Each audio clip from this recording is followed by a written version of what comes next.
Jerry, can you just talk about Cleveland State? I mean, I think it's one of their best offensive teams, Dana, that they've had, over the last, since Cole's left. I think they have numerous guys that can score the ball. Obviously, a concern always against them is that you take care of the basketball, which, we did not do well on the last trip that we were on there for that month.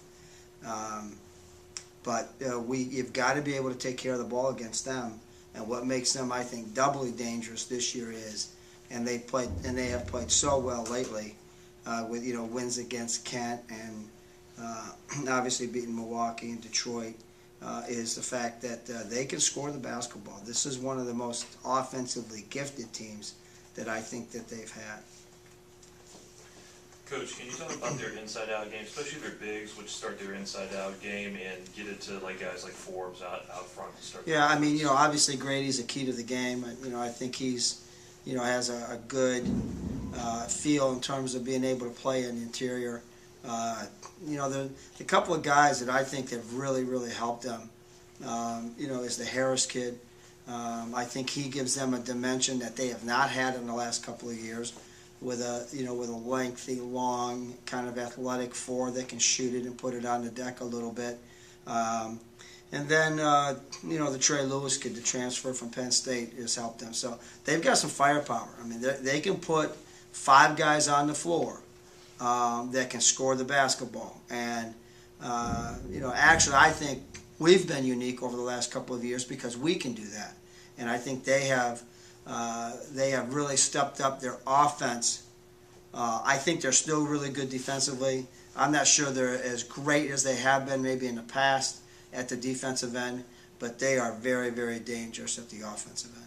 Do you think a lot of teams are getting benefit, especially your team, more offense team-wise from the calls and change of style of offense? There's no doubt. There's no doubt. There's no doubt that the officiating change has had a dramatic effect on college basketball. And, John, in 2 areas.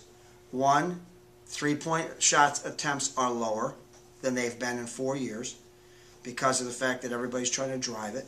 And then the second part of it is the foul line shot attempts are up from the foul line, which has led to point production up. So I think I read someplace that it's up almost like close to 7.5, almost 8 points a game across the board.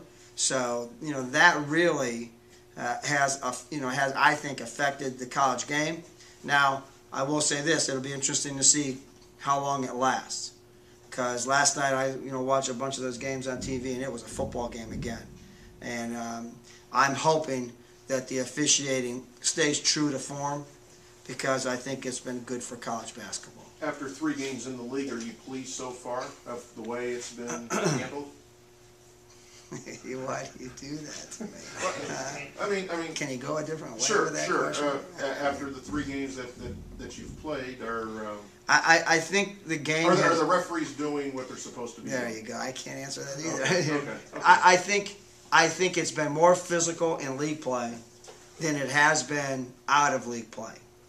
I think it's still more positive than it was last year at this time in league play, but I'm very concerned. I'm very concerned. And I'm not only concerned from a perspective, Dana, of us in games, I'm concerned with me watching games. I mean, the Marquette, bless you, the Marquette Xavier game last night, the Louisville Memphis game. I mean, there's bodies flying all over the place. Clearly, 3 weeks ago, all that's a foul. So I hope that it stays with the call that was been given by by John Adams. Listen, this is what we have to do. If it does, I think it's better for college basketball, which is obviously a concern against Cleveland State with the amount of physical contact that they put on you. I know it's over with, but I just scanned the schedules of the opposing teams, and I want to. But 7 days, 3 games to open up. I mean, no other school faces that. And I mean, I know you've talked to the league about that. I mean, to be I mean, is it in the future for you guys to continue that, or I mean, I don't want to put you. Killing me tonight. But I mean, you've talked to the league about it. It's unfair, I would assume, in my opinion. Yeah, and I think the biggest thing that makes it hard for me to handle is that 8 out of 9 years I've been here, we've opened on the road. 8 out of 9 years that we've been in this league, in terms of during my tenure, we've opened on the road. 2 out of the last 4, we've had 3 in a row on the road. And, to me, let me see how to take the high road on this. I'm hoping that it will be addressed. Coach, you were talking about foul shooting before. They have 2 of probably the best foul shooters in the league, and Lee and Forbes. Can you address that? They shoot it very well from the line. Their offensive stat sheet, John, if you look at it, it's really impressive. They're like 47, I believe, from the floor, 76 or 75 from the foul line. And the way that they guard, I think they're a top tier team in the league. For us, there's a lot of things that are important in this game. Our turnover number, which, we came out of that 3-game series and we could have won the first one. We were definitely beat by a better team on the second one.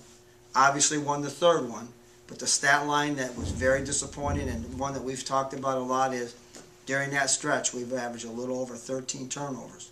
And that's not like one of our teams. When we're good, we're at that 7-8 line, and you're not going to give Cleveland State 14 turnovers and beat them.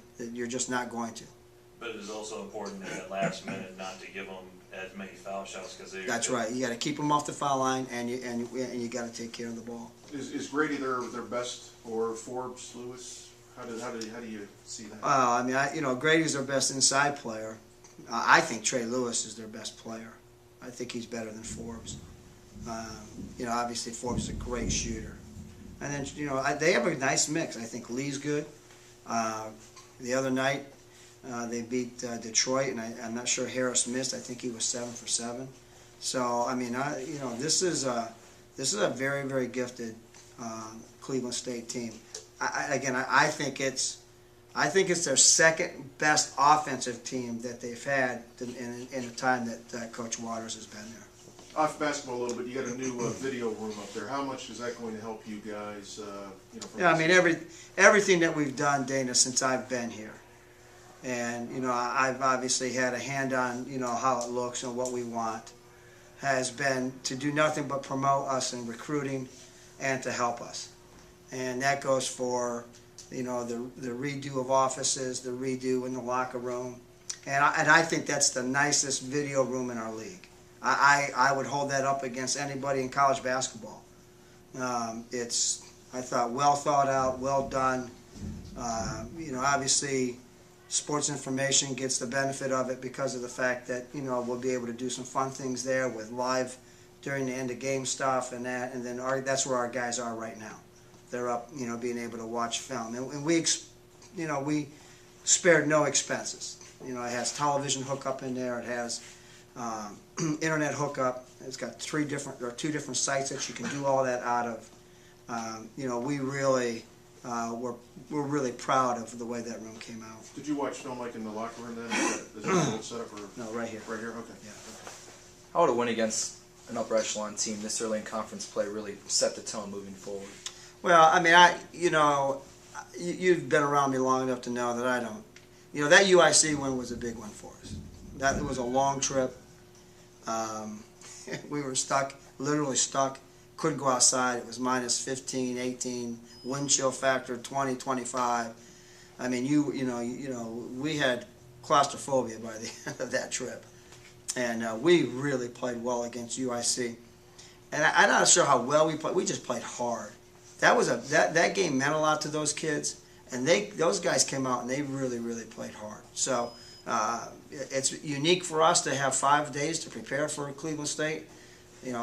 Most of the time we're playing on a Thursday and then a Saturday, and a couple of times we've played on Saturday and had to turn around and play them on Monday.